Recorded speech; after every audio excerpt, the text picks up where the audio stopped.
Episode 3 of My Demon kicks off right where the previous one left off. Gu-won saves Do-hee from an acid attack just in time. Do-hee, astonished to see him, questions his sudden appearance. Gu-won brushes it off, claiming he's protecting his tattoo since it holds immense value to him. Concerned, Do-hee notices his injuries, but Gu-won grabs her arm and miraculously heals himself, leaving her in shock. When she demands to know who or what he really is, Gu-won finally admits that he's a demon. Later, Do-hee reports the attack to the police, and they inform her that the acid could have severely harmed her. The detective probes into who might be behind this attack, but Do-hee remains vague, though deep down she's growing increasingly suspicious of someone within her company. Her suspicions only heightened after a cryptic phone call she received from an employee. Meanwhile, Gu-won waits outside the police station, and a mysterious woman approaches him, warning him of imminent danger. He dismisses her without a second thought due to her disheveled appearance. Afterward, Gu-won drives Do-hee home, while the detectives curiously observe their dynamic, speculating if romance might blossom between the two. On the drive back, Do-hee offers Gu-won a job as her bodyguard, reasoning that it would give him a chance to stay close and protect her and the tattoo. Gu-won, who finds the idea beneath him, swiftly declines. But despite his refusal, he acts overly cautious, surveying her building's security and insisting on checking the area for potential threats, actions that clearly contradict his earlier dismissal of her offer. Unfortunately, Gu-won remains oblivious to the fact that a hired assassin is lurking nearby, frustrated by the failure of his recent attempt. Back at home, Gu-won seems unusually concerned about Do-hee's safety, leading Bok-yu to question his reasons for rejecting the bodyguard position. Bok-yu reminds him of his origins as a human, and points out that in the past, demons acted as guardians, a role not too different from being a bodyguard. Gu-won dismisses this, insisting he's not meant to serve a mere human. Meanwhile, Do-hee, frustrated by Gu-won's indifference, threatens to have the tattoo removed. Gu-won doesn't take the threat seriously, believing humans to be too unpredictable for such drastic actions. A flashback reveals a past instance where a woman claimed to have encountered the devil, only to be dismissed by everyone. That night, Do-hee is watching the news when she recognizes the voice of Mr. Cha, Mirage Group's head of finance, from the earlier phone call. The report announces his suicide following accusations of embezzlement. Concerned, she calls Cheon-suk, who feigns ignorance about Mr. Cha's death but advises Do-hee to stop meddling in company affairs.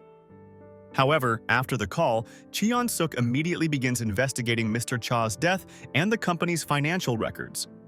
Realizing something isn't right, she confronts a mysterious man, accusing him of going too far. The man leaves silently, clearly furious. The next morning, Gu-won has an epiphany. He believes he can retrieve his tattoo if he recreates the events from the night he lost it, but suddenly, his fingers catch fire. Panicking, Gu-won and Bok-yu struggle to put out the flames, and Ga-young stumbles upon the chaotic scene. The ordeal spooks Gu-won enough that he reconsiders Do-hee's offer and agrees to be her bodyguard. Gu-won wakes Do-hee with an early morning call, announcing his change of heart. Surprised by his sudden shift, Do-hee agrees to meet. Gu-won cryptically tells her that their fates are intertwined. However, while they talk, his fingers combust again, forcing him to shove his hand into an icebox he brought along. He takes Do-hee to a rooftop, claiming it's the best vantage point to spot desperate humans seeking deals. Eager to resolve his predicament, Gu-won quickly corners a mother whose child is terminally ill and pressures her into making a deal. The mother, desperate, agrees to sacrifice her own soul to save her daughter. Do-hee, disgusted by Gu-won's exploitation of human suffering, pleads with him to give the woman more time. But Gu-won, impatient and cold, insists there isn't any. The encounter leaves Do-hee furious, and she fires Gu-won on the spot, unable to reconcile her disdain for his actions. Gu-won, left alone, finds himself unbothered by Do-hee's anger, confident that she'll return to him when faced with real danger. Bok-yu points out the significance of the full moon on the night Gu-won lost his powers, suggesting they wait another 28 days to attempt the tattoo's retrieval under similar conditions. Meanwhile, Do-hee is plagued by thoughts of the deal Gu-won made with the desperate mother. She's not the only one struggling.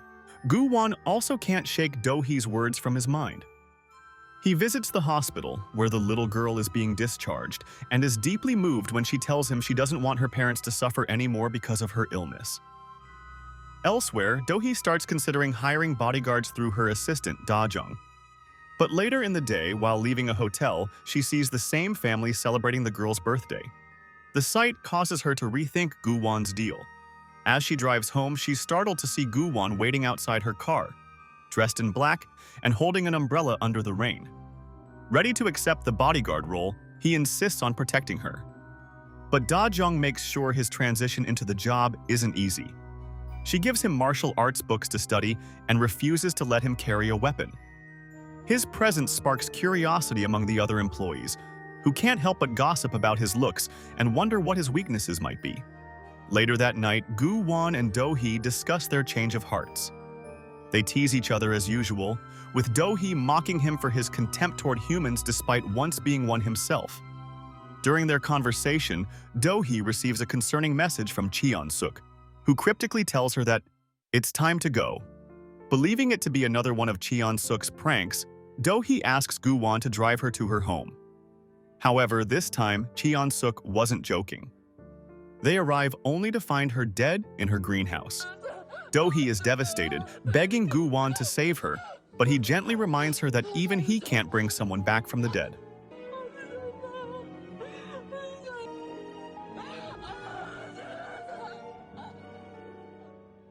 Cheon-suk's funeral follows, and her children make a feigned display of grief. Do-hee recalls how she first met Cheon-suk at her own parents' funeral and how Cheon-suk had helped her move forward. While Sok-hoon tries to comfort her, Suan takes the opportunity to antagonize her, subtly implying that without Sok-hoon's protection, Do-hee is vulnerable. Sok-hoon informs Do-hee of an emergency board meeting held before Cheon-suk's death, halting the formation of an audit team Cheon-suk had requested. Do-hee is unsettled by this, suspecting there might be a connection between the attack on her life, Mr. Cha's death, and the audit. As the family jockeys for position, assuming Suk-min will take over as chairman, Do-hee quietly reflects on the possibility of betrayal. Gwang-chol, meanwhile, sneaks into the funeral disguised as security, gaining access to the CCTV footage. At the will reading, a bombshell is dropped. Cheon-suk has left the management rights of the company and her shares to Do-hee, with one major condition. Do-hee must get married within a year, or everything will go to charity. The family is outraged, and Do-hee is equally stunned. Amid the chaos, Do-hee turns to Gu-won, proposing that they use one of Cheon-suk's rings to solve her problem. The episode ends with a cliffhanger, leaving viewers unsure of Gu-won's answer. Episode 4 kicks off with a tense moment as Do-hee's bold marriage proposal to Gu-won is swiftly rejected, leaving her stunned. Although Sok-hoon tries to intervene, Do-hee shuts him down and walks off, with Gu-won instinctively trailing behind her. When she questions why he's following her, Gu-won coolly reminds her that, as her bodyguard, his professional duties remain unchanged, despite personal matters. The onlookers at the funeral watch in silent surprise as the duo exits, followed closely by paparazzi eager to capture the moment. Later, the family regroups in Cheon-suk's office. Suan is furious, reeling from her mother's perceived betrayal and adamant about challenging the will.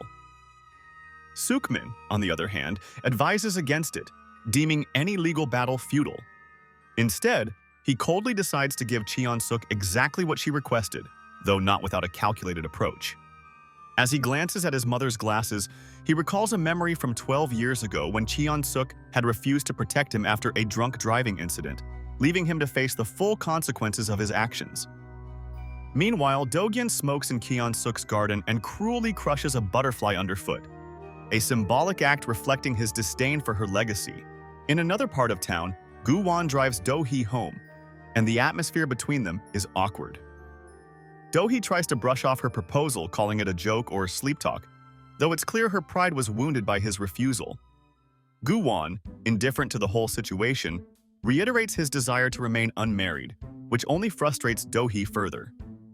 Attempting to change the subject, she asks for music, only to find that every song on the radio is about love or marriage, adding salt to the wound. As they reach her apartment, Do-hee assures Gu-won that her rejected proposal won't affect their professional relationship, though her irritation is palpable. Before leaving, Gu-won notices she left behind Cheon-suk's letter and decides to return it. When he arrives at her door, he overhears her venting about tranquilizing him and dragging him to a wedding. A joke, but one that convinces Gu-won to retreat without returning the letter. Inside, Do-hee is interrupted by Seok-hoon, who drops by out of concern. She confides in him about the threats on her life and her suspicions that Cheon-suk's murder is somehow linked to her. Seok-hoon reassures her, vowing to help find the culprit and protect her.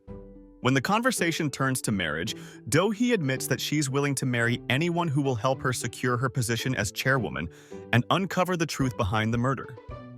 Seok-hoon offers to stay with her, but she declines, prompting him to leave only after adding himself as an emergency contact in her phone.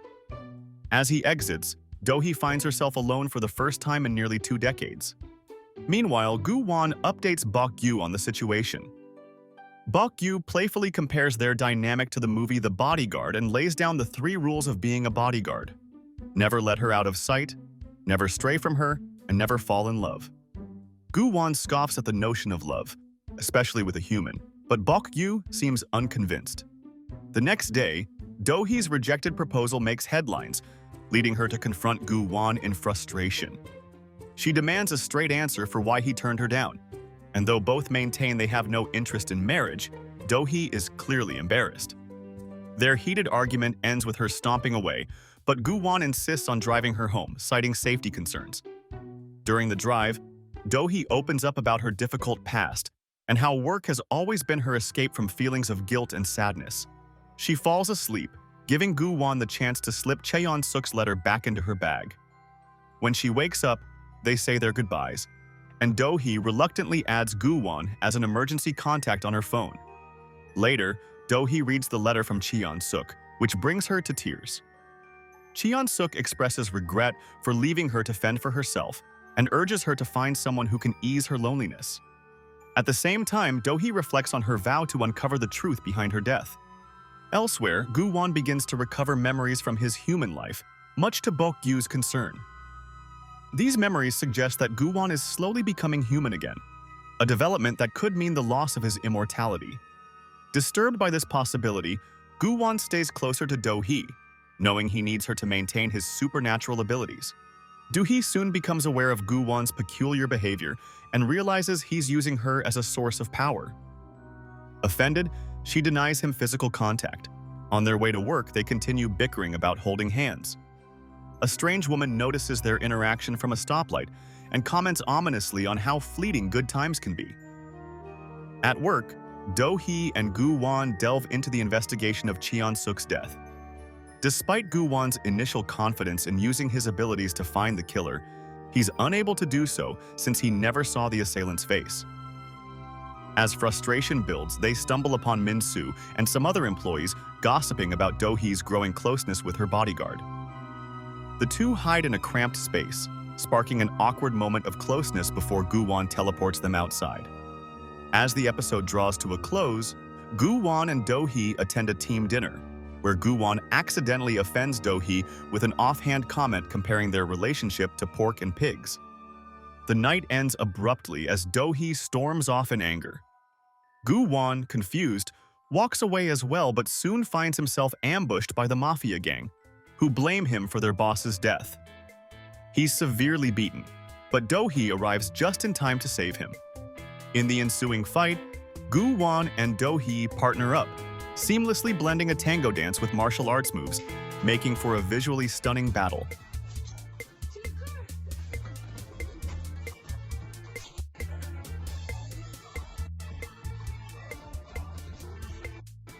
As they finish the fight, Gu-won reflects on the rules of being a bodyguard and wonders if he's broken the most important one: never fall in love.